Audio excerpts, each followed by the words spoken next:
இளைஞர் அஜித்குமாரின் படுகொலைக்கு தார்மீக பொறுப்பேற்று முதல்வர் ஸ்டாலின் பதவி விலக வேண்டும் என்பதே தமிழக மக்களின் குரலாக உள்ளது என்று முன்னாள் அமைச்சர் ஆர்பி உதயகுமார் தெரிவித்துள்ளார். மதுரையில் செய்தியாளர்களுக்கு பேட்டியளித்த அவர், திருப்புவனம் போலீசாரால் அடித்து கொலை செய்யப்பட்ட மடப்புரம் கோவில் காவலாளி அஜித்குமாரையும் சேர்த்து 2021ஆம் ஆண்டு திமுக ஆட்சி பொறுப்பேற்றது முதல் இதுவரை 25 பேர் காவல் நிலையத்தில் மரணமடைந்துள்ளதாக தெரிவித்தார். ஆனால் பாதிக்கப்பட்ட குடும்பத்தினருடன் தொலைபேசி மூலம் தொடர்பு கொண்டு பேசிய முதலமைச்சரின் உரையாடல் அலட்சியத்தின் உச்சமாக பார்க்கப்படுகிறது என்றும், முதலமைச்சர் பொறுப்பில் உள்ள காவல்துறை செய்த படுகொலைக்கு சாரி என்பதுதான் முதலமைச்சரின் பதிலா என்றும் அவர் கேள்வி எழுப்பினார். அஜித்குமாரின் குடும்ப தைரியத்தை கொலை செய்துவிட்டு தைரியமாக இருங்கள் என்று சொல்வதற்கு முதலமைச்சருக்கு என்ன தைரியம் இருக்க வேண்டும் என்று ஆர்பி உதயகுமார் வினவினார். முதல்வரின் பேச்சில் கொஞ்சம் கூட குற்ற உணர்ச்சியே இல்லை என்கிற கவலை மக்களுக்கு ஏற்பட்டிருப்பதாகவும், கள்ளக்குறிச்சி கள்ளச்சாராயம் மரணங்களின் போது உறவினர்களை அஞ்சலி செலுத்தக்கூட விடாமல் காசை கொடுத்து அவர்களின் குரலை ஒடுக்கத்தானே முயன்றீர்கள் என்று அவர் கேள்வி எழுப்பியுள்ளார்.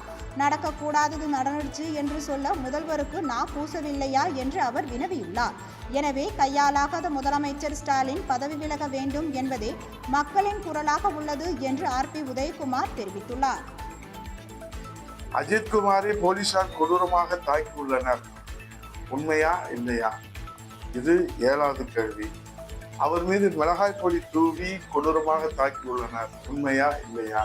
இது 8வது கேள்வி. சாதாரணமாக கொலை செய்யும் கூலிப்படை கூட இது போன்ற கொடூரமாக செயலில் ஈடுபட்டிருக்க வாய்ப்பில்லை. உண்மையா இல்லையா? இது 9வது கேள்வி. போலீஸ் பிடியில் காவலாளி அஜித்குமார் மரணமடைந்ததற்கு அரசே பொறுப்பு என்பதை இந்த மக்கள் குற்றம் சாட்டுகிறார்கள். உண்மையா இல்லையா? இதை மக்கள் மன்றம், நீதிமன்றம், தமிழ்நாட்டு மக்கள், நீதி அரசர்கள் இதை உறுதிப்படுத்தியிருக்கிறார்கள். இந்த 10 கேள்வியை அரசின் முன் இந்த தமிழ்நாட்டு மக்கள் முன்வைத்திருக்கிறார்கள்.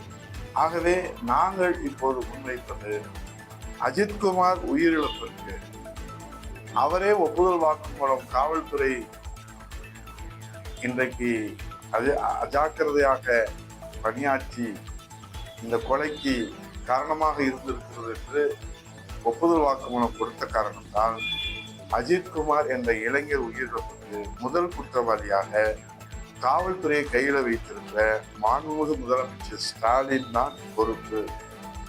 ஆகவே அவருடைய கையாலாகாத அரசு 25 லாக்அப் மரணங்களை தொடர்ந்து நடத்தியிருக்கிற அரசு உடனடியாக ராஜினாமா செய்ய வேண்டும், பதவி விலக வேண்டும்.